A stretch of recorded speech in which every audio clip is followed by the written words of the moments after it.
22వ శ్లోకం ఏం చెప్తున్నాడంటే, ఉపద్రష్ట హనుమంత చ భర్త భోక్త మహేశ్వర పరమాత్మేతి చాప్యుక్తో దేహేస్మిన్ పురుష పరః.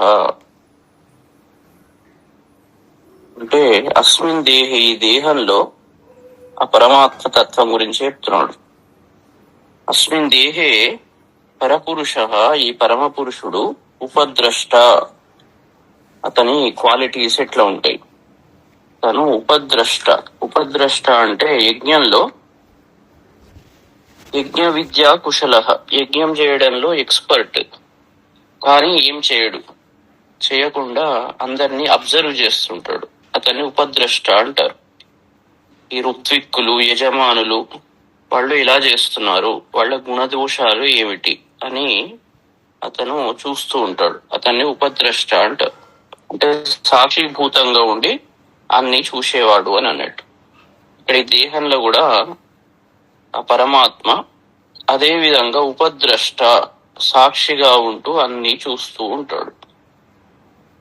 తర్వాత హనుమంత అంటే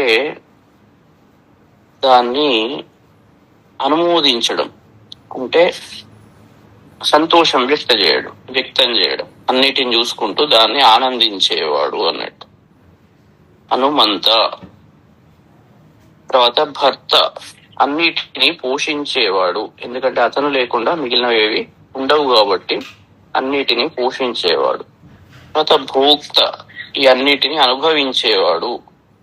మహేశ్వర, మహా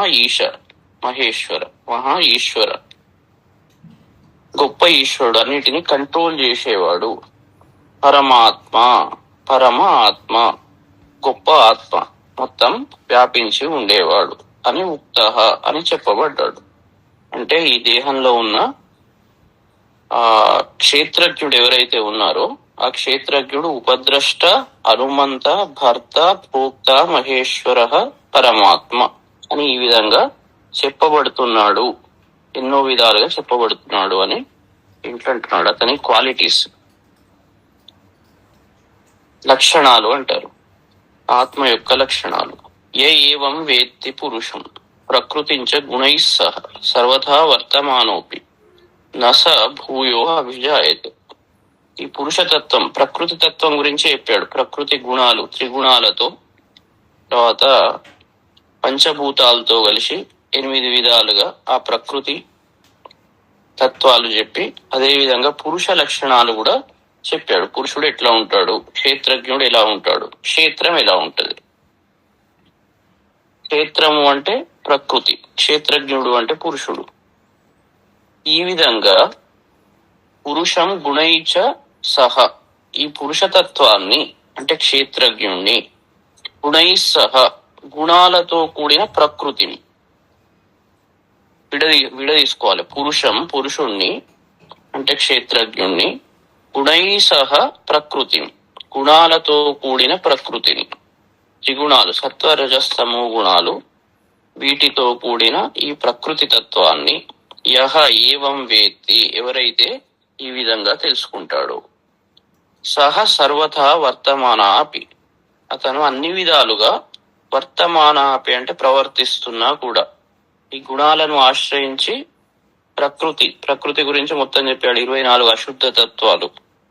సాంఖ్య శాస్త్రంలో పంచభూతాలు, పంచతన్మాత్రలు, జ్ఞానేంద్రియాలు, కర్మేంద్రియాలు, మనోబుద్ధి, అహంకారం, చిత్తం, ఈ ప్రకృతి అంతా 3 గుణాలతో కలిసి ఏ విధంగా ప్రవర్తిస్తున్నది అవన్నీ తెలుసుకొని, ఈ అన్నిటికీ అతీతంగా ఉన్న క్షేత్రజ్ఞుని తత్వాన్ని తెలుసుకొని, అతను అన్ని పనులు చేస్తున్నా కూడా, ఇంద్రియాలతో అన్ని పనులు చేస్తున్నట్టు అనిపిస్తున్నా కూడా, భూయః న అభిజాయతే, అతను మళ్ళీ పుట్టడు. ఎందుకంటే అది మృత్యుతత్వాన్ని జయిస్తాడు కాబట్టి, తన స్వభావాన్ని తెలుసుకున్నాడు కాబట్టి అతను మళ్ళీ పుట్టడు అని చెప్తున్నాడు. జన్మ అతనికి మళ్ళీ ఉండదు, ముక్తిని పొందుతాడు అని. అంటే ఆ తత్వాన్ని, విషయాన్ని మొత్తం తెలుసుకోవాలి, దాన్ని అనుభవించాలి. ఎప్పుడైతే ఈ 2 జరుగుతాయో అతని కారణ శరీరం పరిపూర్ణంగా సంతృప్తి పడి అనుభవంతో ఉంటుందో అప్పుడు అతనికి మళ్ళీ జన్మ ఉండదు అని చెప్తున్నాడు. ధ్యానేన ఆత్మని పశ్యంతి కేచిత్ ఆత్మానం ఆత్మన అన్యే సాంఖ్యేన యోగేన కర్మయోగేన చాపరే. వీళ్ళు ఎలా చూస్తున్నారు? ఈ ఆత్మదర్శనం ఎలా జరుగుతుంది? ఉపాయాలు ఏంటి? దీనికి ఉపాయ వికల్పాలు అనేక రకాలు. ఇలా దీన్ని అనుభవిస్తారు అంటే కేచిత్ కొందరు ఆత్మానం ఆత్మన. ఈ ఆత్మానం, ఇక్కడ ఆత్మానం ఈ ఆత్మ అనే పేరు ఒకటే పేరుతో రెండు డిఫరెంట్ అర్థాలు. మొదలు ఆత్మానం అంటే ఈ ప్రత్యేక ఆత్మ అంటే పరబ్రహ్మ పరమాత్మ అన్నట్టు. ఈ పరమాత్మను ఆత్మన అంటే ఆత్మ చేత అంటే జీవాత్మ చేత. జీవాత్మ అంటే అంతఃకరణ చతుష్టయం, మనస్సు మెయిన్, దానికి బుద్ధి చిత్తం అహంకారం ఇవన్నీ దాన్ని కలుపుకొని ఒకటే జీవాత్మ. ఆ జీవాత్మతో ధ్యానం ద్వారా ఆత్మని పశ్యంతి. మళ్ళీ ఆత్మ అంటే మళ్ళీ జీవాత్మ. ఆ జీవాత్మ బుద్ధి యందు చూస్తున్నారు. అంటే పరమాత్మను వాళ్ళు ఈ ధ్యానం ద్వారా వాళ్ళు అంతఃకరణ చతుష్టయం చేత దాంట్లోనే మళ్ళీ బుద్ధిలో దాన్ని చూస్తున్నారు. కొందరు అన్నీ అంటే ధ్యాన సిద్ధిని పొంది అంతఃకరణ చతుష్టయంతో దాన్ని దాటిపోయి శబ్దస్పర్శ రూపరసగంధాలు ఒకటి దాటుకుంటూ పోయి తర్వాత ఆ ఆత్మలో లీనమై దాన్ని ధ్యాన సిద్ధిని పొందుతున్నారు. ఇక కొందరు అన్నీ సాంఖ్యేన యోగేన సాంఖ్యయోగం చేత కొందరు దాన్ని అధ్యస్తున్నారు. సాంఖ్యయోగం అంటే ఈ తత్వాలన్నిటిని తెలుసుకొని ఆ తత్వ విచారణ చేస్తూ కొందరు అధ్యస్తున్నారు. తర్వాత అపరే కర్మయోగేన కొందరు కర్మయోగంతో సర్వం భగవంతుడికి సమర్పించి అన్ని పనులు చేసుకుంటూ ఏది తనకు కోరిక లేకుండా ఫలం అపేక్షించకుండా చేసుకుంటూ పోయి న్యాచురల్ గా వాళ్ళు కొందరు ఈ ఆత్మను చూస్తున్నారు. ఆత్మ దర్శనంలో అనేక పద్ధతులు ఉన్నాయి. ఈ అనేక పద్ధతుల్లో ధ్యాన యోగం, కర్మయోగం, భక్తి యోగం, జ్ఞాన యోగం అన్ని ముక్తికి ఉపయోగపడతాయి కాబట్టి అన్ని మళ్ళీ ఇంటర్ రిలేటెడ్, ఒకదానికొకటి. ఆ విధంగా ఈ ఆత్మసిద్ధిని పొందుతున్నారు అని చెప్తున్నాడు. అన్యేత్వేవమాజానంతః శ్రుత్వాన్యేభ్య ఉపాసతే తేపి చాతి తరంత్యేవ మృత్యుం శృతి పరాయణ. ఇక కొందరు ఏవం అజానంతః అంటే కొందరు ఈ విధంగా తెలుసుకొని కొందరు చేస్తున్నారు. ఈ మొత్తం విషయం తెలుసుకొని దాన్ని ఆచరిస్తూ కొందరు ఆత్మదర్శనం చేసుకుంటున్నారు. అన్యేతు కొందరైతే అన్యేభ్య శ్రుత్వ ఇతరులు చెప్పిన విషయాలను విని, ఇతరుల నుండి విని అంటే గురువు ద్వారా విని, ప్రవచనాలు ఇలాంటివి విని ఉపాసతే దాన్ని ఉపాసిస్తున్నారు. ఉపాసన అంటే దగ్గరగా వెళ్తున్నారు అన్నట్టు. అంటే దగ్గరికి, ఆసనం అంటే దగ్గర కూర్చొని భగవంతుడికి దగ్గర అవుతున్నారు అన్నట్టు. కొందరు వాళ్ళు ప్రాక్టీస్ చేసుకొని దాన్ని డైరెక్ట్ దర్శనం చేసుకుంటున్నారు. కొందరు ఇతరుల నుండి విని ఉపాసిస్తున్నారు. శృతి పారాయణ తే అపి మృత్యుం అతితరంత్యేవ. శృతి పారాయణ అంటే ఇతరుల నుండి విని ఆ వినడం మీదనే వీళ్లకు ఆసక్తి, చాలా ఏకాగ్రతతో ఇతరుల నుండి వినుతూ ఈ విషయం గురించి. పారాయణ అంటే పరాయణం, మొత్తం దాంట్లో లీనమైపోవడం అన్నట్టు. ఆ అంటే ఆ స్థానమే అయనం. అయనము అంటే స్థానం, పర అంటే ఆ విషయం, చెప్పే విషయం మీద. శృతి పరాయణ ఆ విషయం మీదనే పూర్తిగా ధ్యాస పెట్టి దాంట్లో లీనమైపోతూ, తే అపి వాళ్ళు కూడా, అలా చేసే వాళ్ళు కూడా మృత్యుం అతితరంత్యేవ వాళ్ళు కూడా ఈ మృత్యువును తప్పకుండా తరిస్తారు. ఈ విధంగా వినడం ద్వారా కూడా దాన్ని డైజెస్ట్ చేసుకొని నాకు మృత్యువు లేదు, నేను నా యొక్క తత్వం ఇది అని దాన్ని లోపల జీర్ణించుకొని వాళ్ళు కూడా మృత్యువును హరిస్తారు అని చెప్తున్నాడు అన్నట్టు. అంటే అనేక పద్ధతుల్లో ఉన్నాయి. కొన్ని ఈ ప్రాక్టీస్ చేస్తూ వీళ్ళు చేస్తారు. కొందరు వాళ్ళకంత ఓపిక కూర్చొని ప్రాక్టీస్ చేసే అంత ఓపిక లేకున్నా ఇంకోళ్ళ దగ్గర నుంచి విని ఆ విన్నదాన్నే పూర్తిగా పట్టుకొని అట్లా కూడా వాళ్ళు తరిస్తారు అని చెప్తున్నాడు. యావత్ సంజాయతే కించిత్ తత్వం స్థావర జంగమం క్షేత్ర క్షేత్రజ్ఞ సంయోగాత్ తద్విద్ధి భరతర్షభ. అంటే ఇప్పుడు ఏదైతే చెప్పాడో స్థావర జంగమం యావత్, ఈ స్థావర జంగమాత్మకమైన ఈ ప్రపంచం ఏదైతే ఉందో యావత్ కించిత్ సత్వం జాయతే తత్ క్షేత్ర క్షేత్రజ్ఞ సంయోగాత్ అని తెలుసుకో అని చెప్తున్నాడు. అంటే ఈ మొత్తం విశ్వంలో ఏదైతే స్థావర జంగమాలు అంటే జడ పదార్థాలు, తర్వాత తిరిగేవి, మూవ్ అయ్యేటివి, ఒక్కచోట ఉండేటివి ఈ వస్తువులు, తర్వాత చైతన్య రూపంలో మనుష్యుల రూపంలో, జంతువుల రూపంలో, జీవ రూపంలో సంచరించేవి ఈ స్థావర జంగమాలు, చరాచర జగత్తు అంతా కూడా ఏదైతే ఉందో అదంతా కించిత్ సత్వం, ఒక వస్తువు దాని నుండి పుడుతున్నదో. ఇలా పుడుతున్నది అంటే తత్ క్షేత్ర క్షేత్రజ్ఞ సంయోగాత్, ఈ క్షేత్రము క్షేత్రజ్ఞుడు అంటే ప్రకృతి పురుషుల సంయోగం వల్ల పుడుతున్నదని ఓ భరతర్షభ విద్ధి తెలుసుకో అని చెప్తున్నాడు.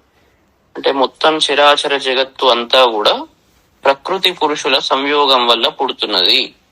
ఇంతసేపు చెప్పిన క్షేత్రము క్షేత్రజ్ఞుడు, క్షేత్రం యొక్క తత్వాలు అన్ని ప్రకృతి తత్వాలు, ఈ పంచభూతాలు, పంచతన్మాత్రలు, కర్మేంద్రియాలు, జ్ఞానేంద్రియాలు, అంతఃకరణ చతుష్టయం, ఇవి ప్రకృతి తత్వాలు. 3 గుణాలతో ఉండి ప్రకృతి ఈ రకంగా ఉన్నది క్షేత్రం. క్షేత్రజ్ఞుడి తత్వాలు ఇంతకుముందు చెప్పాడు, సర్వవ్యాపి. ఈ రెండిటి సంయోగం వల్లనే ఈ చరాచర జగత్తు ఉన్నది అని తెలుసుకో. అంటే ఎక్కడ చూసినా కూడా శివ శక్తి 2 ఉన్నవి, ప్రకృతి పురుషులు అంతా వ్యాపించి ఉన్నారు. ప్రతి దాంట్లో ఈ 2 ఉన్నాయి. ఈ 2 లేకుండా ఈ జగత్తులో ఏ చిన్నది కూడా ఉండదు. ఈ విధంగా తెలుసుకో అని చెప్తున్నాడు. అంటే భగవంతుడు లేని స్థానము ఈ చరాచర జగత్తులో ఎక్కడ కూడా లేదు. ప్రకృతి పురుషుల సంయోగం వల్లనే పుడుతున్నది, అన్ని చోట్లలో ఉన్నాడు అని ఈ విధంగా ఎవరైతే తెలుసుకుంటారో జ్ఞాత్వ అమృతత్వం అప్నుతే, ఈ విధంగా తెలుసుకున్న వాళ్లకు అమృతత్వం అంటే చావులేనితనం ఉంటుంది. ప్రతిది కూడా ఈ రకంగానే ఉంటది కాబట్టి క్షేత్రజ్ఞుడు ఎప్పుడు దానికి పుట్టుక చావు అనేది ఉండదు, ప్రకృతి మారుకుంటూ పోతుంది. మనం కూడా అంటే అవన్నీ ఎట్లా ఉన్నాయి కాబట్టి మనం కూడా అంతే. మనలో కూడా ఏమున్నది, ప్రకృతి ఉన్నది, పురుషుడు ఉన్నాడు. మనం ఎవరు అంటే పురుషతత్వం. ఈ పురుషతత్వం ప్రకృతితో సంయోగం చెంది ఈ రకంగా శరీర ధారణ అవుతుంది. ఈ శరీరంలో మార్పులు చేర్పులు సహజం, దాని తత్వమే, ప్రకృతి యొక్క తత్వమే 3 గుణాలను ఆశ్రయించి ఉంటది కాబట్టి ఈ మార్పులు అనేది సహజం. కాబట్టి ఇట్లా తెలుసుకున్నప్పుడు అమృతత్వం వస్తుంది, భయాన్ని జయిస్తాడు. యోవై భూమా తత్సుఖం, ఎల్లప్పుడూ ఆనందాన్ని అనుభవిస్తాడు, ఆత్మసుఖాన్ని అనుభవిస్తాడు. కాబట్టి భూమ అంటే తగ్గిపోనిది, అది మాత్రమే సుఖం, నిరంతర సుఖాన్ని అనుభవిస్తాడు. ఈ ప్రకృతికి సంబంధించిన సుఖం కాకుండా ఆ క్షేత్రజ్ఞుని ద్వారా వచ్చే సుఖము, దాని సహజ తత్వమైన సుఖాన్ని అనుభవిస్తాడు అని చెప్తున్నాడు. సమం సర్వేషు భూతేషు తిష్టంతం పరమేశ్వరం వినశ్యత్స్వ వినశ్యంతం యపశ్యతి స పశ్యతి. సర్వభూతేషు, అన్ని భూతాల్లో, సమం తిష్టంతం. ఇప్పుడు ఇంతకుముందు ఏం చెప్పాడు, ఈ మొత్తం చరాచర జగత్తంతా కూడా క్షేత్రము క్షేత్రజ్ఞుని సంయోగం ద్వారా ఏర్పడింది.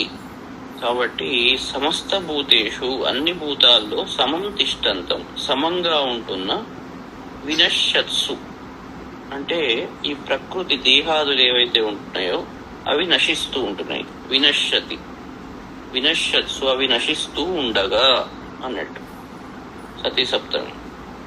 అవి నశిస్తూ ఉండగా అవినశ్యంతం పురుషతత్వం మాత్రం నశిస్తలేదు. ప్రకృతి తత్వం మారుకుంటూ పోతున్నది. నశించడం అంటే దాని స్వరూపాన్ని మార్చుకుంటూ పోతున్నది. మన స్వభావం పురుష స్వభావం, ప్రకృతి స్వభావం కాదు.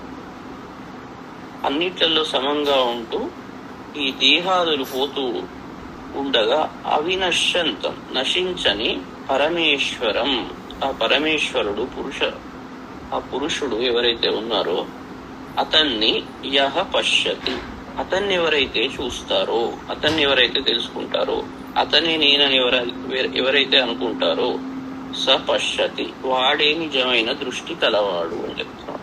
అతనే నిజంగా చూస్తున్నాడు.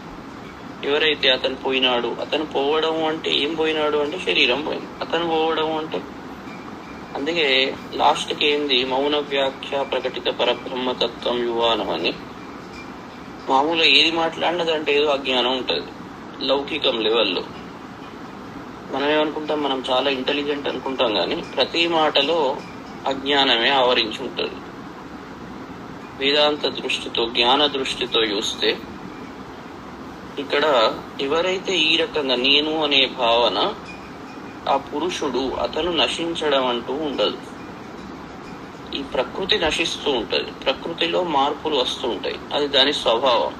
కానీ పరమేశ్వరుడు ఎవరైతే ఉంటారో అన్ని భూతాల్లో సమానంగా అతను ఆవరించి ఉన్నాడు. అతను ఎప్పుడు నశించడు. ఆ రకంగా నశించని పరమార్థతత్వాన్ని ఎవరైతే గ్రహిస్తారో, దాన్ని చూస్తారో, అతనే నిజంగా చూస్తున్నట్టు స పశ్యతి, అతని దగ్గరనే నిజమైన దృష్టి ఉన్నది. మిగిలిన వాళ్ళంతా గుడ్డి వాళ్ళు అన్నట్టు చెప్తున్నాడు అన్నట్టు. అతను మాత్రమే చూడగలుగుతున్నాడు. అతనికి మాత్రమే అతనిలోనే అంధకారము పూర్తిగా నశించిపోయింది అని. సమం పశ్యన్ హి సర్వత్ర సమవస్థితం ఈశ్వరం నహినస్త్యాత్మనాత్మానం తతో యాతి పరాంగతి. ఈ రకంగా సమ్యక్ దర్శనం అంటారు. ఈ స్థితిని సమ్యక్ దర్శనం, ఇలా చూడాలో అలా కరెక్ట్ గా చూస్తున్నాడు. అతనికి కరెక్ట్ గా అర్థమైంది, దృష్టి దోషం పోయింది. అట్లా సమ్యక్ దర్శనం ఎప్పుడైతే వస్తుందో అతను సర్వత్ర అన్ని ప్రాణుల యందు సమవస్థితం ఈశ్వరం, అన్ని ప్రాణుల్లో ఉన్న ఆ ఈశ్వరుణ్ణి సమం పశ్యన్ సమానంగా చూస్తూ ఆత్మన ఆత్మానం అంటే తనతో తనను, తన అంతఃకరణ జీవాత్మతో పరమాత్మను. మన ఏవ మనుష్యాణం కారణం బంధ మోక్షం. ఈ మనస్సుతోటే, జీవాత్మ స్వరూపమైన మనస్సుతోటే ఆ పరమాత్మ తత్వాన్ని చూసి నహినస్తి అంటే హింసించడు. అంటే తన చేత ఇప్పుడు ఒక వస్తువును హింసిస్తున్నామంటే, ఒక వ్యక్తిని మనం హింసిస్తున్నాం చేతులతో గాని మాటలతో గాని, లేదా జంతువులను దేన్నైనా హింసిస్తున్నా కూడా అతను తనను తను హింసించుకుంటున్నట్టు, వేరే వాళ్ళని హింసించినట్టు కాదు, మనమే హింసించుకుంటున్నట్టు. మనం ఏమనుకుంటున్నాం, ఇతరులను హింసిస్తున్నాము అని అనుకుంటున్నాం. స్వార్థంతో, అహంభావంతో ఇంకోళ్ళనే చేస్తాం. కానీ ఒరిజినల్ గా దాని మనం ఏం పని చేస్తున్నాం అంటే మనమే హింసించుకుంటున్నాం. ఎవరైతే అన్ని ప్రాణుల్లో ఆ ఈశ్వరుణ్ణి సమానంగా చూస్తారో వాళ్ళు ఆత్మానం నహినస్తి, తన చేత తనను హింసించుకోడు. అట్లా హింసించకుండా ఉంటాడు. తతః పరాంగతిం యాతి, ఆ విధంగా ఉన్నవాడు ఉత్తమ గతిని పొందుతాడు. ప్రతి దాంట్లో కూడా పరమాత్మను చూస్తూ అతను దేన్ని హింసించకుండా ఉంటాడు.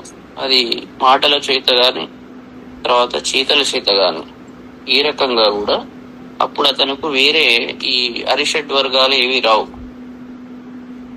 దుష్ట లక్షణాలు ఏవి ఉండవు. ఎందుకంటే ప్రతి వాళ్ళల్లో తననే చూసుకుంటాడు, అదే పరమాత్మను చూస్తాడు. పరమాత్మను ఒక్క విగ్రహంలోనే కాదు, ఈ విగ్రహంలోనే పరమాత్మ ఉంటాడు, ఇంకో విగ్రహంలో ఉంటాడు అంటే వీళ్ళ అజ్ఞానం అన్నట్టు. అది ఈ రూపంలోనే పరమాత్మ ఉంటాడు, ఇంకో రూపంలో ఉండడు అంటే కృష్ణుడు చెప్పిన భగవద్గీతకు అది విరుద్ధం. ఎందుకంటే చరాచర జగత్తులో అన్ని ప్రాణుల్లో సర్వత్ర ప్రతి చోట చర అచర విగ్రహాల్లో జీవుల్లో అన్నిట్లలో కూడా ఉంటాడు కాబట్టి, అన్నిట్లలో సమానంగా ఉంటాడు కాబట్టి అట్లా సమానంగా చూస్తూ ఎవరిని హింసించడు. అట్లా ఉన్నవాడు మాత్రమే ఉత్తమ గతిని పొందుతాడు. అతను మాత్రమే నిజంగా చూస్తున్నట్టు, అతనికి మాత్రమే దృష్టి సరిగ్గా ఉన్నట్టు, అతను మాత్రమే ఉత్తమ గతిని పొందుతాడంటే మిగిలిన వాళ్ళు పొందరు అన్నట్టు. మిగిలిన వాళ్లకు దృష్టి దోషం ఉన్నది అన్నట్టు. అందుకే మనం జ్ఞానం ద్వారానే ముక్తి వస్తుంది అని అంటారు. జ్ఞానము అంటే కరెక్ట్ చూపు వస్తుంది. దేన్ని ఏ విధంగా చూడాలి, ఏ విధంగా చూడాలి అనేది తెలిసినప్పుడు మనం ఆ విధంగా చూస్తాం. చూసినప్పుడు అతని దృష్టి దోషం నివారణ అవుతుంది. ఆ నివారణ అయినప్పుడు దానికి తగ్గట్టు యాక్షన్ చేస్తాడు. జ్ఞానం కర్మ, అందుకే జ్ఞానము కర్మ రెండు హ్యాండ్ ఇన్ హ్యాండ్ ముందరికోవాలి. ఒకటే కర్మ ఏమి తెలియకుండా చేసుకుంటూ పోతే కూడా అది ఎందుకు చేస్తున్నాం ఏంటి తెలియదు. దానివల్ల మనం రాంగ్ ఇంటర్ప్రిటేషన్ తో కర్మను తప్పుగా ఆచరించవచ్చు. ఒకటే జ్ఞానం ఉంటే కూడా కర్మ ఉండదు. కాబట్టి జ్ఞానము కర్మ రెండు కలిసి పనిచేయాలి. విషయాన్ని తెలుసుకొని చేస్తూ ఉండాలి. ఎందుకు చేస్తున్నాం, విషయాన్ని సరిగ్గా తెలిసినప్పుడు పని మంచిగా చేస్తాం.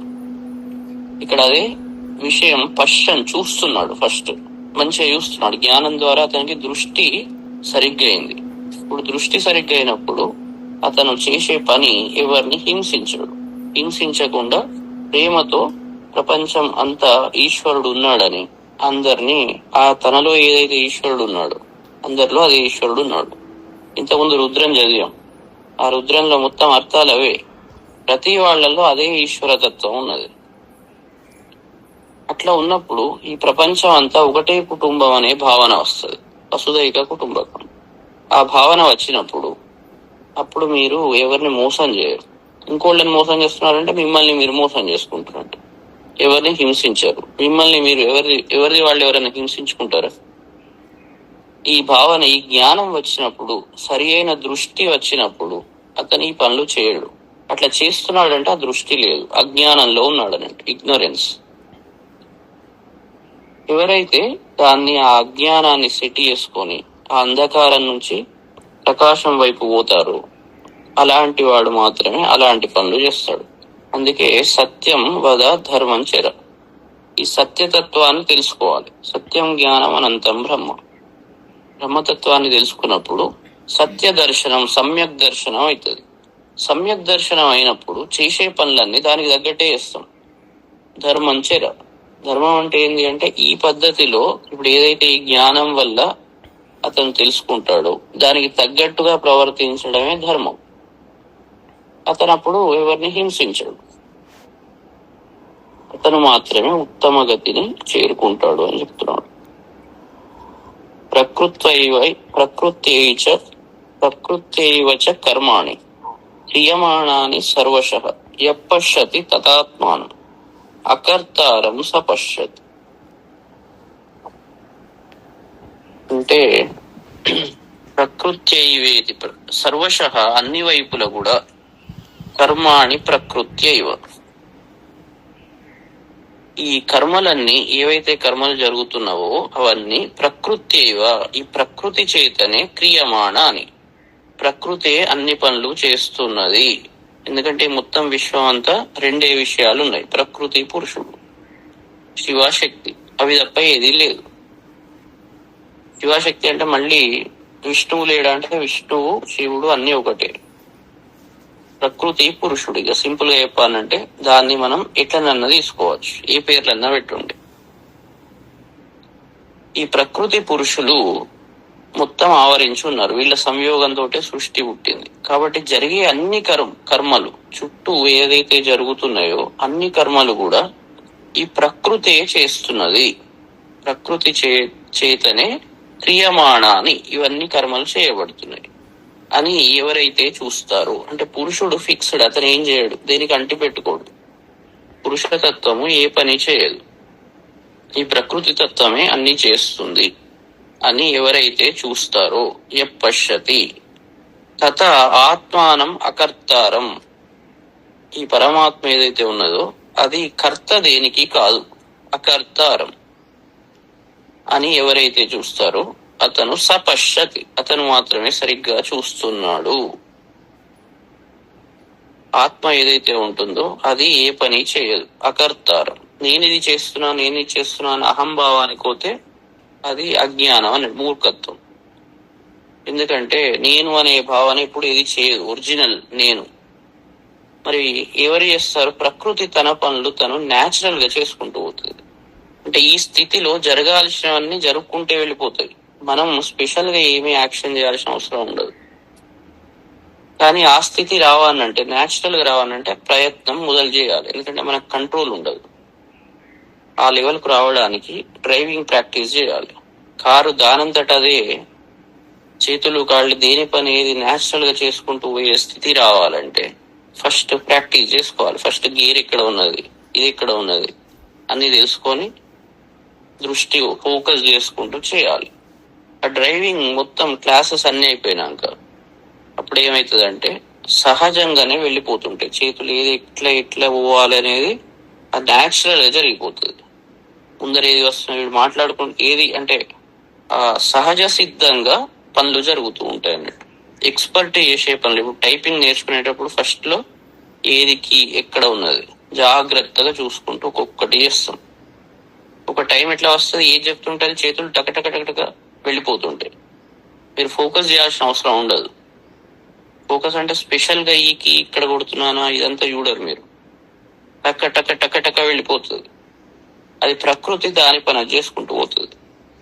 అంటే ప్రయత్నం ద్వారా, అభ్యాస వైరాగ్యాల ద్వారా దాన్ని కంట్రోల్ చేయొచ్చు, ఈ స్థితికి చేరుకోవచ్చు. కాబట్టి ఎవరైనా అభ్యాస వైరాగ్యాలు అది మెథడ్ ఫాలో కావాల్సిందే. అయినప్పుడు ఈ స్థితి వస్తుంది. ఇది ఏం చెప్తున్నాడంటే పరిపూర్ణ స్థితిలో ఎట్లా జరుగుతుంది ఆ స్టేట్ తెలిస్తే, ఇగో అతను డ్రైవింగ్ చేస్తున్నాడు, ఇట్లా చేస్తున్నాడు, న్యాచురల్ గా చేస్తున్నాడు, అతను టైప్ కొడుతున్నాడు, ఇట్లా కొడుతున్నాడు, టకటక వెళ్ళిపోతున్నది. స్పీచ్ ఇస్తున్నాడు, ప్రతి మాట ఆలోచించుకుంటూ ఇస్తారు, అది వెళ్ళిపోతుంటది, ఒక ప్రవాహం లాగా వెళ్ళిపోతుంటది. ఏది చెప్పాలి ఏంటి అని మొత్తం పెద్ద రాసుకోవాల్సిన అవసరం కూడా లేదు. అది సహజ సిద్ధంగా జరుగుతుంది. కానీ ప్రారంభంలో మొత్తం అన్ని నోట్ చేసుకొని చాలా జాగ్రత్తగా మీరు అది చేయాలి. తర్వాత అది సహజంగా జరిగిపోతుంది. ప్రతి విషయం కూడా అంతే. ప్రారంభంలో కొంత అభ్యాసం చేయాలి. ఆ అభ్యాసం అంతా అయిపోయినాక సహజ సిద్ధంగా పనులు జరుగుతాయి. అలా జరిగినప్పుడు, సహజ సిద్ధంగా అవి జరిగినప్పుడు అతను ప్రకృతే మొత్తం చేపిస్తూ ఉంటది. తర్వాత పరమాత్మ, ఆత్మ ఏది చేయదు, ఆత్మకర్త కాదు అని మళ్ళీ సమ్యక్ దర్శన స్థితి ఇంకా చెప్తున్నాడు. యదా భూత పృథగ్భావం ఏకస్థం అనుపశ్యతి తతయేవచ విస్తారం బ్రహ్మ సంపద్యతే తదా. యదా ఎప్పుడైతే భూత పృథగ్భావం అంటే ఈ భూతాలు, పంచభూతాల్లో ఉన్న ఈ జీవతత్వంలో ఉన్న వైవిధ్యాన్ని, దాంట్లో ఉన్న డిఫరెన్సెస్, వైవిధ్యము అంటే వాయువు అట్లా ఉన్నది, అగ్ని ఇట్లా ఉన్నది, ఇంకోటి ఆకాశం అట్లా ఉన్నది, ఈ మనిషి ఇట్లా ఉన్నాడు, ఇంకో మనిషి ఇంకోలాగా ఉన్నాడు, ఇంకో మనిషి ఇంకోలాగా ఉన్నాడు, ఇక్కడ విష్ణువు, అక్కడ శివుడు, ఇంకోటి దేవి, ఇంకోటి గణపతి. ఇట్లా ప్రతి దాంట్లో డిఫరెన్సెస్ కనబడుతున్నాయి. ఎట్లయితే బంగారంతో చేసిన ఆభరణాలు అనేక రకాలు ఉంటాయి, లక్షల కోట్ల ఎన్నంటని తయారు చేయచ్చు. ఆహారం కూడా ఎన్నో రకాలు ఉన్నది. ఇట్లా ఈ భూతాల వైవిధ్యం, డిఫరెన్సెస్, ఇవన్నీ ఏకస్థం అనుపశ్యతి, అన్ని కూడా ఒక్క దాంట్లోనే ఉన్నవి అని చూస్తాడు. ఒకటే ఆత్మలో ఇవన్నీ ఉన్నాయి. అన్ని ఆభరణాలు దేంతో తయారైతాయి? బంగారం నుంచి తయారైతాయి. అన్ని రకాల ఆహారాలు ఏమిస్తాయి? అదే శక్తినిస్తాయి. అన్ని లోపలికి అదే డైజెషన్, అదే ప్రాసెస్, దాని పర్పస్ అదే శక్తిని ఇవ్వడం. ఈ విధంగా ప్రతి దాంట్లో ఉన్న మూలతత్వం ఎవరైతే చూస్తారో, అదే విధంగా ఈ ఉన్న మొత్తం అన్ని దేవుళ్ళ యొక్క కామన్ ఏంటి? ఒకటే పరమాత్మ. అంటే ఏకం సద్విప్ర బహుదా వదంతి. అన్ని మంచి వేదనలు చాలా క్లియర్ గా ఉన్నది. అయినా కూడా నాది సుపీరియర్, అతనిది తక్కువ అని కొట్టుకుంటున్నారు.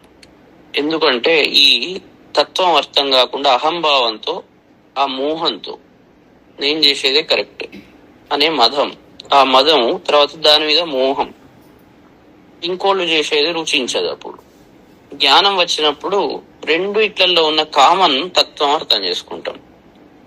అర్థం చేసుకొని మనది మనం చేసుకుంటూ పోతాం, ఇంకోడిని గౌరవిస్తాం. కాబట్టి ఎవరైతే ఈ భూత పృథగ్భావం తర్వాత ఏకస్థం అనుపశ్యతి, ఇవన్నీ కూడా ఒకటే దాని యందు ఉన్నట్టుగా చూస్తాడు. తతయేవ విస్తారంచ, అంటే దాని నుండే, ఆత్మ నుండే ఇదంతా విస్తారమైందని చూస్తాడు. అప్పుడు తదా బ్రహ్మ సంపద్యతే, అతను బ్రహ్మ అవుతాడు, సాక్షాత్తు పరబ్రహ్మ రూపాన్ని ధరిస్తాడు అని చెప్తున్నాడు. ఎట్లనైతే ఈ కరెంటు వస్తుంది, ఎన్నో బల్బులు ఉంటాయి, ట్యూబ్లైట్లు, ఇవన్నీ వేరే వేరే భూత పృథగ్భావం వేరే వేరే రూపాల్లో ఉన్నాయి, కానీ లోపల ప్రవహించేది అదే విద్యుత్. ఈ విధంగా ఒకటే దాని అన్ని వైవిధ్యం, భూతాలు, ప్రకృతి అట్లనే వైవిధ్యం, ప్రకృతి తత్వమే వైవిధ్యం. దాంట్లో ఉన్న పరమాత్మ పురుషతత్వము అది ఒకటే, ఆ పురుషతత్వం నుండే ఇవన్నీ వచ్చినవి అనే విధంగా ఎవరైతే చూస్తాడో ఆ చూసిన వ్యక్తి బ్రహ్మ సంపద్యతే, బ్రహ్మగా అవుతాడు అని చెప్తున్నాడు.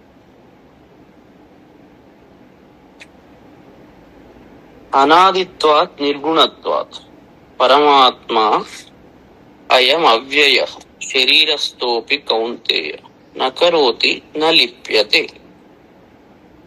అనాదిత్వాత్ అంటే దీనికి ఆది అనేది లేదు, ఈ పరమాత్మకు ఆది అనేది లేదు, ఎందుకంటే ఇది కాలాతీతం. ఆది అంతం అనేది కాలానికి సంబంధించింది. నిర్గుణత్వాత్, దీనికి గుణాలు లేవు, పరమాత్మకు గుణాలు లేవు, ప్రకృతికి గుణాలు ఉన్నాయి, పరమాత్మతత్వానికి గుణాలు లేవు, అది నిర్గుణత్వం. నిర్గుణత్వాత్ అవ్యయ, దానికి మార్పు లేదు, ఎందుకంటే ఒకటే ఫిక్స్డ్ అది. అయం ఆత్మ, ఈ ఆత్మ ఏదైతే ఉన్నదో శరీరస్థ, శరీరంలో ఉంటున్నది, ఎందుకంటే ప్రకృతిని చేరింది, క్షేత్రాన్ని చేరింది. అది శరీరస్థాపి నకరోతి, అది ఏం పని చేయదు శరీరంలో ఉన్నా కూడా, ఎందుకంటే ఒకటే వ్యాపించి ఉన్నది మొత్తం. శరీరంలో ఉన్నా కూడా నకరోతి, అదేం పని చేయదు. నా లిప్యతే, దానికి ఏది అంటదు, కేవలం ప్రకృతి తన పని తను చేసుకుంటూ వెళ్ళిపోతుంది అనే భావన ఎప్పుడైతే వస్తుందో, ఈ ప్రకృతి పరమాత్మ నుంచి వచ్చింది. ఎట్లయితే సముద్రంలోని అలలు అనుకోండి, సముద్రంలో అలలు, అనేక అలలు ఉంటాయి, దేనికి అది నేను సపరేట్ అని అనుకుంటే అది మూర్ఖత్వం అవుతుంది. అది మొత్తం సముద్రంలో ఒక భాగం. ఒక వాటర్ ఉన్నది, ఆ వాటర్ అంతా కొన్ని మంచుగడ్డల రూపంలో కట్టింది, అజ్ఞానం వల్ల అది మంచు తయారైంది. నదిలో చిన్న చిన్న మంచుగడ్డలు తయారైనాయి.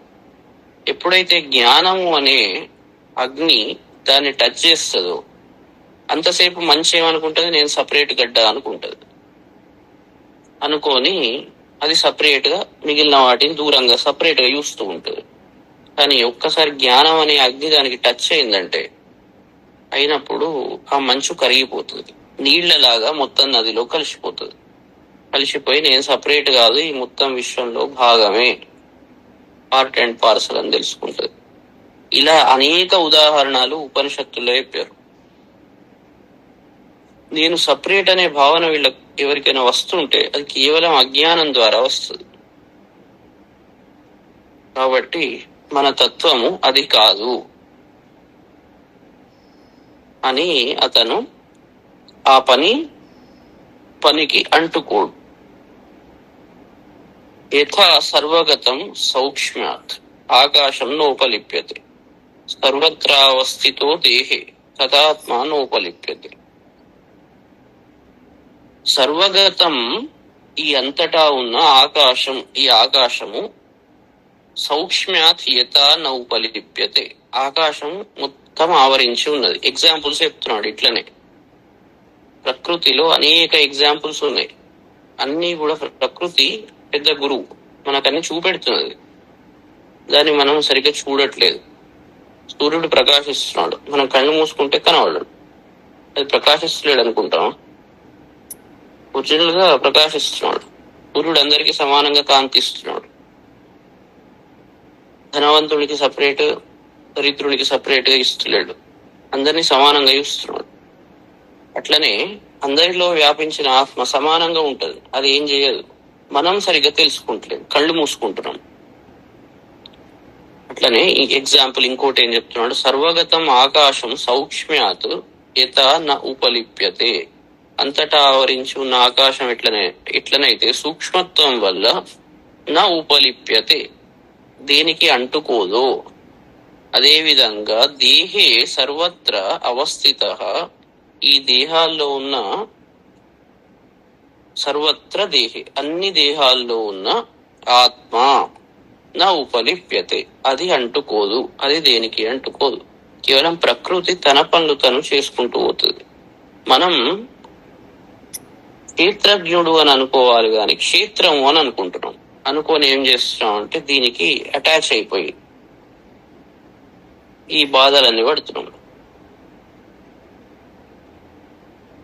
తర్వాత యథా ప్రకాశయత్యేకః కృత్స్నం లోకమిమం రవిః క్షేత్రం క్షేత్రీ తథా కృత్స్నం ప్రకాశయతి భారత.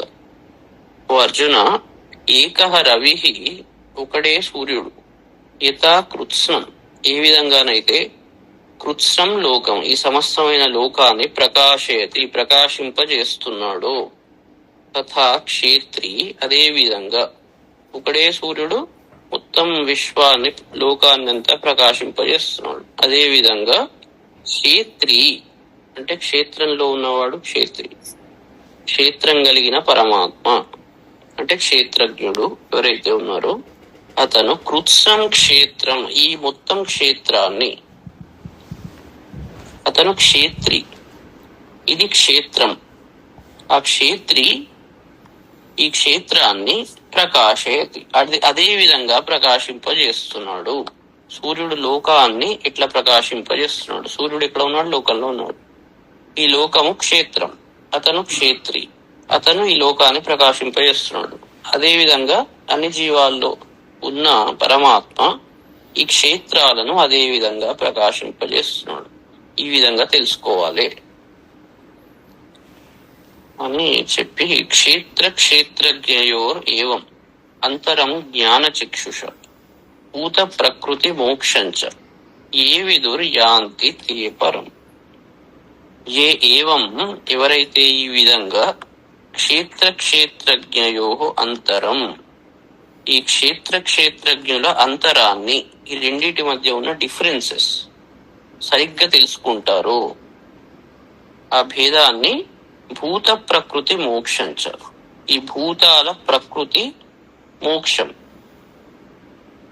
అంటే ఈ ప్రకృతి ఏ విధంగా తయారైంది, భూత ప్రకృతి, తర్వాత మోక్షం, ఆ విమోచనాన్ని జ్ఞాన చక్షుష, ఈ జ్ఞానం అనే నేత్రం చేత, అందుకే జ్ఞానం వల్లనే మోక్షం వస్తుంది.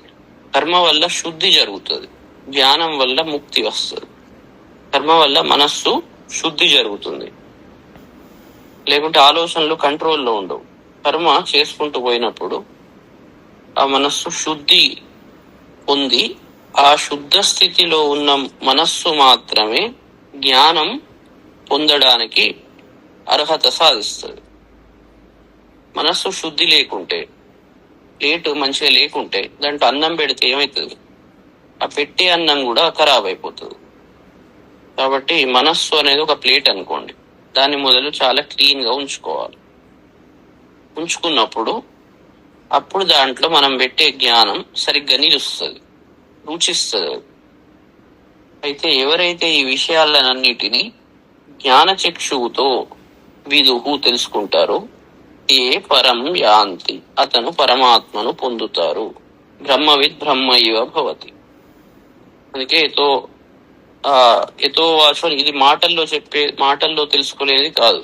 ఈ అన్ని విషయాల ద్వారా అతను ఫస్ట్ మనస్సును శుద్ధి చేసుకోవాలి. చూసుకొని ప్రతి దాని యొక్క డిఫరెన్సెస్ కరెక్ట్ గా అర్థం చేసుకొని ఆ డ్రైవింగ్ ప్రాక్టీస్ చేస్తే, సాధన చేసినప్పుడు అతను పరమాత్మ తత్వాన్ని పూర్తిగా అర్థం చేసుకొని అనుభవించి, ఎవరైతే ఇప్పుడు పలానా కాశీ అని ఉన్నది, కాశీ గురించి ఎన్నో విషయాలు చెప్పాం, దాన్ని చూసినప్పుడు మీకు చాలా దానికి గట్టిగా అర్థమవుతుంది. మీకు ఏదైనా అనుభవం రావాలి.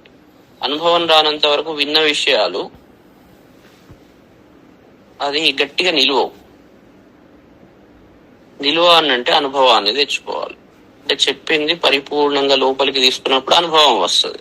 అదే శ్రోతవ్య, మంతవ్య, నిధిధ్యాసితవ్య. విన్న విషయాలను మంథనం చేయడం, అదే ఆలోచించడం, దాన్ని ఉపాసన చేయడం ఎప్పుడైతే చేస్తారో నిధిధ్యాసితవ్య, దాంట్లో ఆ క్రీమ్ వచ్చి, అనుభవం వచ్చి అది నిలిచిపోతుంది అన్నట్టు. చెప్పింది శ్రవణం మంచిగా వినాలి, విని దాన్ని ఉపాసన చేయాలి.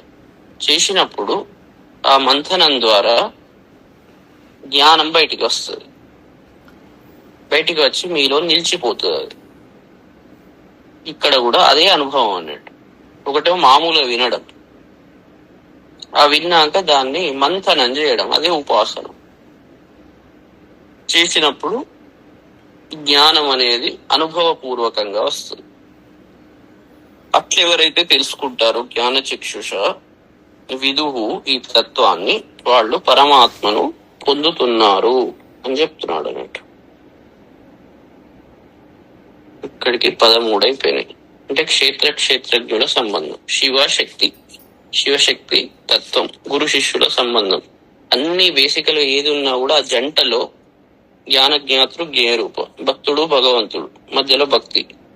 ఇట్లా ఈ ప్రకృతి పురుషుల తత్వం అర్థమైనప్పుడు, కనబడే ప్రతి దాంట్లో ఉన్న ఆ విషయాలు కరెక్ట్ తత్వం అర్థమై దాన్ని జీర్ణించుకున్నప్పుడు, దానికి తగ్గట్టు మీరు ప్రవర్తించినప్పుడు, తెలుసుకున్నా మళ్ళీ అది చేయాలి అంటే ప్రాక్టీస్ చేయాలి. మీకు తెలుసు టైప్లో ఇది ABCD EFGH టైప్ కొట్టాలి, దీని మీదనే ఇది కొడితేనే ఇది వస్తుందని తెలుసు. కానీ కొట్టమంటే అట్లా కొట్టరాదు, అప్పటిదప్పుడే కొట్టరాదు. ఎందుకు కొట్టరాదు అంటే దాన్ని ప్రాక్టీస్ చేయాలి. డ్రైవింగ్ ఇది స్టీరింగ్ అని తెలుసు, అది యాక్సిలరేటర్ అని తెలుసు, ఈ గేర్లు ఇట్లా వేయాలని తెలుసు, అది బ్రేక్ అని తెలుసు. కానీ డ్రైవింగ్ చేయమంటే చేయలేరు. ఎందుకు చేయలేరు అంటే ప్రాక్టీస్ చేయాలి. అక్కడ విషయం పైన తెలుస్తుంది, కానీ దాన్ని ప్రాక్టీస్ చేయడమే ఉపాసన. ఉపాసన అంటే ఏం లేదు, విషయం తెలిసింది, ఇది గేర్ అని తెలిసింది, ఇది కొడితే ఇది ఇట్లా పోతుంది అని తెలిసింది, ఈ పైన తెలిసింది, థియరీ తెలిసింది. థియరీ తెలిసాక కూర్చొని దాన్ని ఒక్కొక్కటి జాగ్రత్తగా చేస్తూ పోవాలి. పోయినప్పుడు ఇప్పుడు ఎక్స్పర్టీజ్ వస్తుంది. అప్పుడు మీరు డ్రైవింగ్ చేయగలుగుతారు రోడ్డు మీద. ఇది ప్రాసెస్. విషయాన్ని తెలుసుకోవాలి. మీకు తెలుసుకోకుండా కూడా అక్కడ డ్రైవింగ్ అనుభవం ఎట్లా తెచ్చుకుంటారు, ఉపాసన ఎట్లా చేస్తారు. ఫస్ట్ ఆ విషయం తెలుసుకోవాలి. మంత్రం ఉన్నది, ఆ మంత్ర లక్షణాలు ఏంటి, ఆ బీజాక్షరం అంటే ఏంది, అది ఏం తెలియకుండా డైరెక్ట్ పోయి డ్రైవింగ్ చేస్తే, ఓటి కొట్టేది ఒకటి ఒత్తుతే అక్కడ యాక్సిడెంట్ అవుతుంది. విషయాన్ని తెలుసుకోవాలి, తెలుసుకున్నాక ప్రాక్టీస్ చేయాలి. అందుకే జ్ఞానము కర్మ రెండు కలిసి ముందరికోవాలి. లేకుంటే ఏమవుతుంది, డ్రైవింగ్ ఇది ఆ కారు అని తెలుస్తుంది, దాంట్లో ఇది యాక్సిలరేటర్ ఇవన్నీ తెలుస్తుంది, కానీ నడుపు అంటే నాకు నడపరాదు అంటాం. ఒకవేళ అది లేకుండా డైరెక్ట్ మీరు పోయి కూర్చుంటే ఏదేందో తెలియదు, ట్రాఫిక్ రూల్స్ తెలియదు, అవి అట్లా కూడా ప్రమాదం. కాబట్టి జ్ఞానము కర్మ రెండు కలిసి పనిచేయాలి. ఇది బాగా చాలా ఇంపార్టెంట్. అదే శ్రోతవ్య మంతవ్య, వినడము, ఆచరించడం, ఆలోచించడం, ప్రాక్టీస్ చేయడం. ఒక గంట సేపు చెప్పామంటే మనం ఇంకో గంట సేపు అన్ని ప్రాక్టీస్ చేయాలి. చెప్పిన ప్రతి విషయాన్ని నోట్ చేసుకొని జాగ్రత్తగా దాని మధ్యలో మననం చేస్తూ, అప్పుడు మీకు ఆలోచనల ద్వారా క్లారిటీ వస్తుంది. ఈ చెప్పిన విషయాలన్నిటికీ డీప్ క్లారిటీ వస్తుంది. వచ్చినప్పుడు మీరు ఇంకా కొత్త ఎగ్జాంపుల్స్ కూడా చెప్పగలుగుతారు.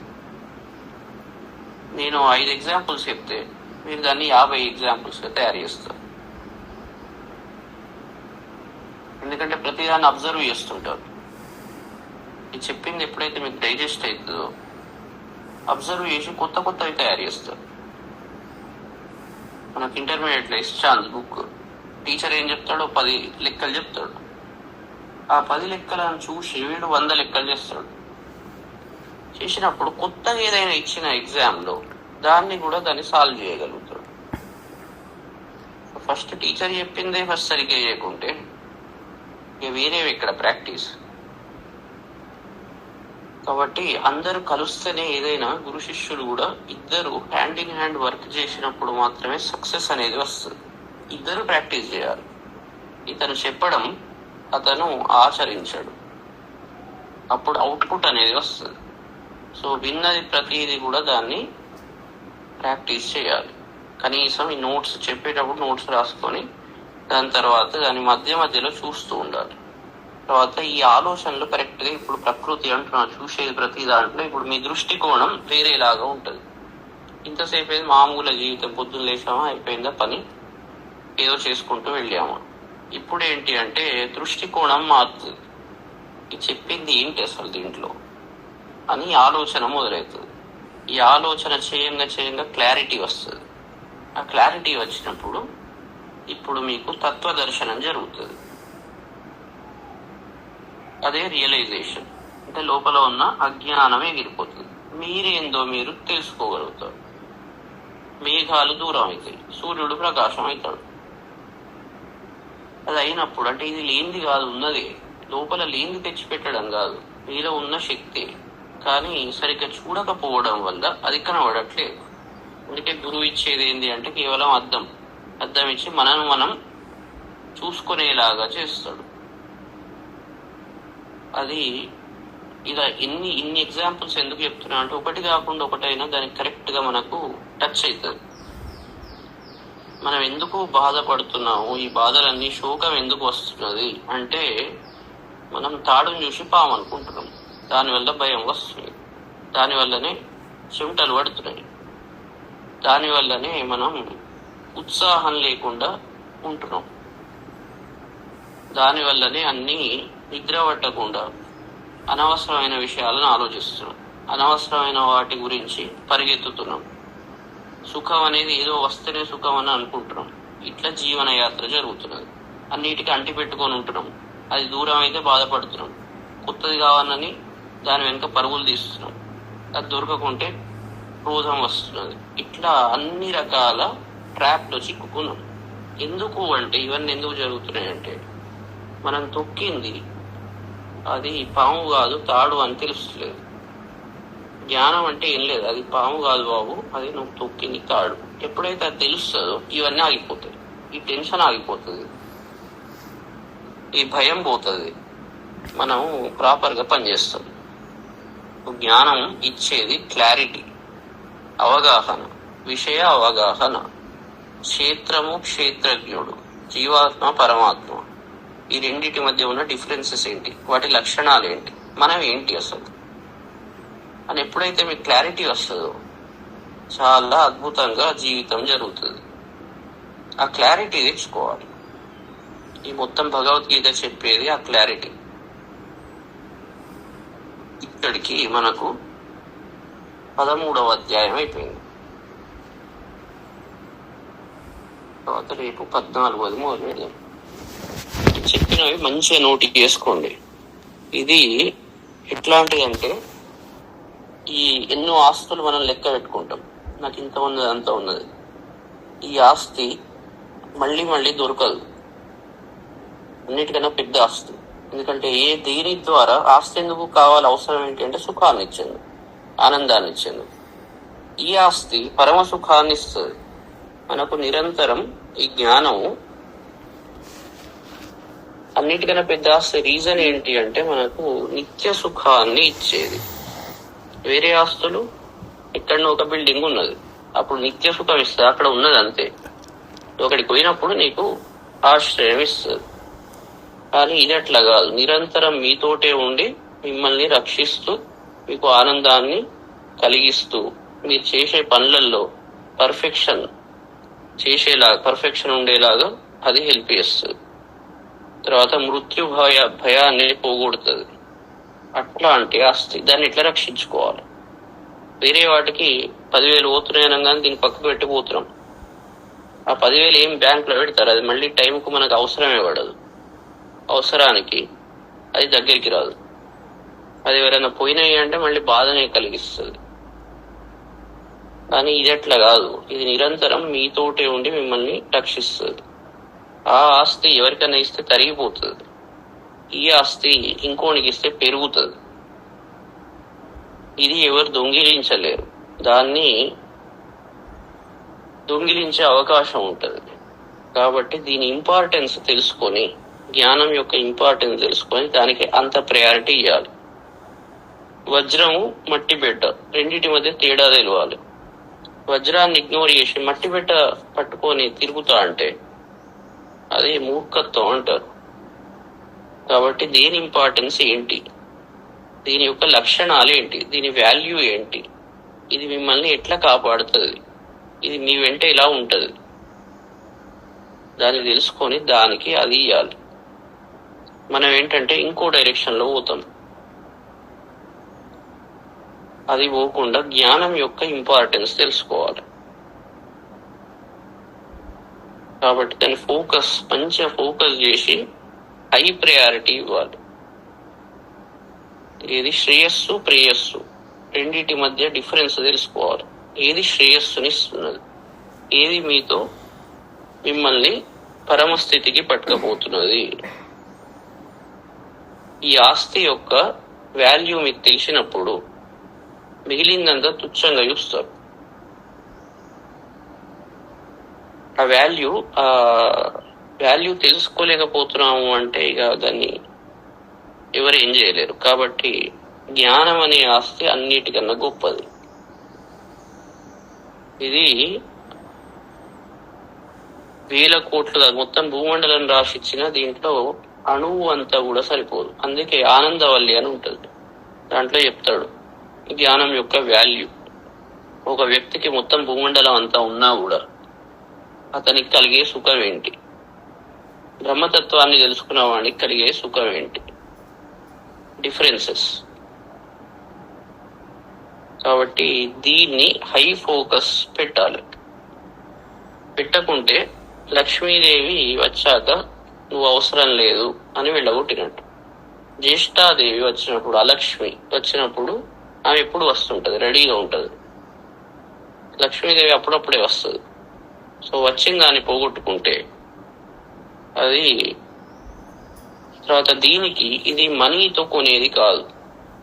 ఇంకోటి చాలా ఇంపార్టెంట్ ఇన్ఫర్మేషన్, జ్ఞానం అనేది ఇది కొనేది కాదు. చాందోగ్య ఉపనిషత్తులో దీనికి చాలా అద్భుతమైన స్టోరీ ఉన్నది. సంవర్గ విద్య అంటారు. ఇది మనీతో పొందేది కాదు. మీ దగ్గర ఎన్ని కోట్లు తీసుకుపోయి గురువు దగ్గరికి పోయి 1 కోటి రూపాయలు ఇస్తే నాకు అది ఇయ్యి అంటే ఇయ్యడు. 1 కోటి కాదు, 10,000 కోట్లు ఇచ్చినా ఇయ్యడు. అది కేవలం దానికి కావాల్సింది మీ భక్తి. కేవలం అది గురు భక్తి ద్వారా మాత్రమే పొందదగ్గది. అంటే మరి వింటున్నాం కదా, మాకు తెలిసింది కదా, మాకు భక్తి లేదు కదా, అయినా ఇట్లా వస్తుంది అంటే ఫస్ట్ భక్తి లేకుండా, పుణ్యం లేకుండా అది వినే యోగం ఉండదు. ఒకవేళ విన్నా అది డైజెస్ట్ కాదు.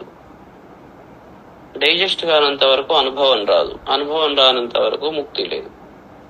కాబట్టి ఇది డబ్బుతో పొందేది కాదు. ఆశ్రమాలు పెట్టి పైసలు ఏదో వచ్చేసి దీని ద్వారా వచ్చేది కాదు. డబ్బుల ద్వారా జ్ఞానము పొందబడదు. ఇది తెలుసుకోవాలి. అది సపరేట్, ఇది సపరేట్. కాబట్టి ఇది ఈ ఆస్తికి అది అతీతమైన ఆస్తి. ఎందుకంటే మన నిజతత్వాన్ని చూపెట్టేది. అది మనీ ఎక్స్చేంజ్ దాంట్లో ఉండదు. ఇది తెలుసుకోవాలి. విద్య ఫండింగ్తో దీంతో డెవలప్ అయ్యేది కాదు. ఇది కేవలం మన అహంభావాన్ని, మళ్ళీ పైసలు పెడుతున్నామంటే అహంభావం అన్నట్టు, మన అహంభావాన్ని పూర్తిగా నాశనం చేసుకొని సంపాదించేది. ఎందుకంటే దీనివల్ల నీకేమొస్తుంది అంటే నేను అనేది ఎగిరిపోతుంది. ఒరిజినల్ లేని ఏందో తెలుస్తుంది. ఇది మీరు మనీతో ఇస్తున్నారంటే అవి చెప్పేవాడికి కూడా తెలియదు అన్నట్టు. ఇది మనీతో పొందేది కాదు, కేవలం భక్తి ద్వారా మాత్రమే పొందేది. భక్తి ద్వారా మాత్రమే జ్ఞానం వస్తుంది. జ్ఞానం వచ్చినప్పుడు ఆటోమేటిక్ గా వైరాగ్యం వస్తుంది. వైరాగ్యం అంటే అన్వాంటెడ్ థింగ్స్ మీద ఉన్న రాగం, అది ఎగిరిపోతుంది అన్నట్టు. అంటే పొందదగేది దేంతో? భక్తితో మాత్రమే అనేది తెలుసుకోవాలి. మళ్ళీ రేపు కలుద్దాం.